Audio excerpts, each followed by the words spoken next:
যে হাদিসটির কথা বলতেছিলাম, প্রায় সময় আমি এই হাদিসটির কথা বলি। এই হাদিসটির উপর আমল করে আমি নিজেও ফল পেয়েছি, আর যারা আমল করেছে অনেকেই বলেছে হুজুর আমিও ফল পেয়েছি।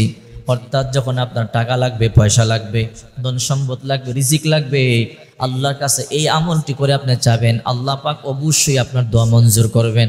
যখন দুশ্চিন্তা পড়ে যাবেন, টেনশনে পড়ে যাবেন, কোনো কারণে ক্ষতিগ্রস্ত হবেন, ডিপ্রেশন ফিল করবেন, তখন আপনি দোয়াটি পাঠ করবেন, অবশ্যই আল্লাহ পাক রব্বুল আলামিন আপনার সমস্ত বালা মুসিবত থেকে আপনাকে হেফাজত করবে। মানুষ আমরা, আমাদের বালা মুসিবত তো আসতেই পারে, আমাদের দুশ্চিন্তা তো আসতেই পারে, টেনশন আসতেই পারে, ক্ষতিগ্রস্ত হতেই পারে, কিন্তু আল্লাহ তাআলা এর থেকে উত্তোলনের একটা মাধ্যম দিয়েছেন আমাদেরকে। বিশ্বনবী মুহাম্মদ রাসূলুল্লাহ সাল্লাল্লাহু আলাইহি ওয়াসাল্লাম বলেন, যখন তোমরা এই দোয়াটি পাঠ করে আল্লাহর কাছে চাবে, টাকা পয়সা ধন দৌলত যা চাবে এবং বালা মুসিবত থেকে যদি মুক্তি চাও, আল্লাহর কাছে যা চাবে আল্লাহ তাআলা অবশ্যই তোমার দোয়া মঞ্জুর করবে। এই জন্য এই দোয়াটি অবশ্যই পড়বেন। যারা বলে হুজুর রিজিকের টেনশনে আছি, অভাবে আছি, আমি প্রায় সময় এই আমলটির কথা বলে দিই, কিন্তু এই আমলটি যারাই করেছে অনেকেই বলে ফল পেয়েছে। হাদিসটি হলো সুনানে আবু দাউদ শরীফের 1555 নম্বর হাদিস। হযরতে আবু সাঈদ আল খুদরি রাদিয়াল্লাহু তাআলা আনহু বলেন, বিশ্বনবী মুহাম্মদ রাসূলুল্লাহ সাল্লাল্লাহু আলাইহি ওয়াসাল্লামের সাথে মসজিদে নববীতে প্রবেশ করলাম। নবীজি ঢুকে দেখেন একজন যুবক আনসারী সাহাবী বসা, মনক্ষুণ্ণ অবস্থায় বসা, দুশ্চিন্তিত অবস্থায় বসা। বিশ্বনবী মুহাম্মদ রাসূলুল্লাহ সাল্লাল্লাহু আলাইহি ওয়াসাল্লাম বললেন, মা লাকা ইয়া আবা উমামা। ওই সাহাবীর নাম ছিল আবু উমামা। হে আবু উমামা, কি হয়েছে তোমার? তোমার চেহারার রং কেন পরিবর্তন হয়ে গেছে? দুশ্চিন্তিত মনে হচ্ছে, কি হয়েছে তোমার, আমাকে বলো।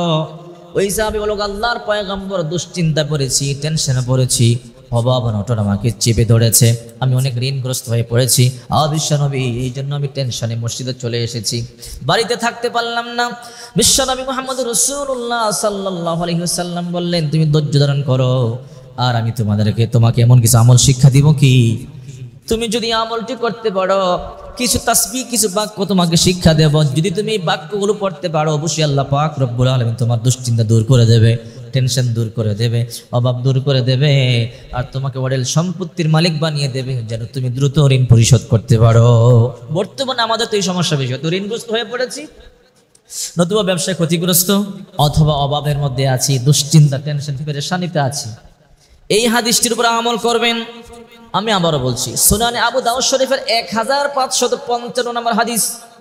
বিশ্বনবী মুহাম্মদ রাসূলুল্লাহ সাল্লাল্লাহু আলাইহি ওয়াসাল্লাম বলেন, হে আবু উমামা, তুমি পড়বে, আল্লাহুম্মা ইন্নী আউযু বিকা মিনাল হাম্মি ওয়াল হাযান ওয়া আউযু বিকা মিনাল আজিজি ওয়াল কাসাল ওয়া আউযু বিকা মিনাল জুবনি ওয়াল বুখল ওয়া আউযু বিকা মিন ওয়ালাবাতিদ দাইনি ওয়া কহরির রিজাল।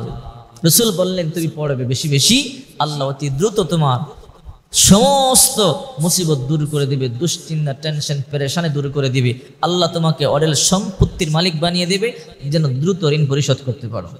আল্লাহর পয়গম্বর বললেন, তুমি পড়বে, আল্লাহুম্মা ইন্নী আউযু বিকা মিনাল হাম্মি ওয়াল হাযানি ওয়া আউযু বিকা মিনাল আজিজি ওয়াল কাসালি ওয়া আউযু বিকা মিনাল জুবনি ওয়াল বুখলি ওয়া আউযু বিকা মিন গালাবাতিদ দাইনি ওয়া কহরির রিজাল। ওই সাহাবী তো মুমিন, নবীজির কথা মিথ্যা হতে পারে না, বিশ্বাস করলেন, আর বিশ্বাস করে বাড়িতে চলে গেলেন, আমল শুরু করে দিলেন। আমল করে কিছুদিন পরে বিশ্বনবী মুহাম্মদ রাসূলুল্লাহ সাল্লাল্লাহু আলাইহি ওয়াসাল্লাম দেখলেন ওই সাহাবী হাসতেছেন, নাচতেছে। বিশ্বনবী মুহাম্মদ রাসূলুল্লাহ সাল্লাল্লাহু আলাইহি ওয়াসাল্লাম বলেন, আবু উমামা, কয়েকদিন আগে তোমাকে দেখলাম চিন্তিত, পেরেশানিত, আর এখন তুমি হাসতেছো, কারণটা কি বলো? ও বিশ্বনবী, যেই জন্য দুশ্চিন্তা ছিলাম, আমি অনেক ঋণগ্রস্ত হয়ে পড়েছিলাম, এই জন্য টেনশনে আমি চিন্তিত ছিলাম, বিচলিত ছিলাম। যখন আপনি আমাকে শিক্ষা দিয়েছেন, এই দোয়াটি আমি পাঠ করেছি, আল্লাহ আমাকে অতি দ্রুত এত সম্পদের মালিক বানিয়ে দিয়েছে, আমি সমস্ত ঋণ পরিশোধ করে ফেলেছি।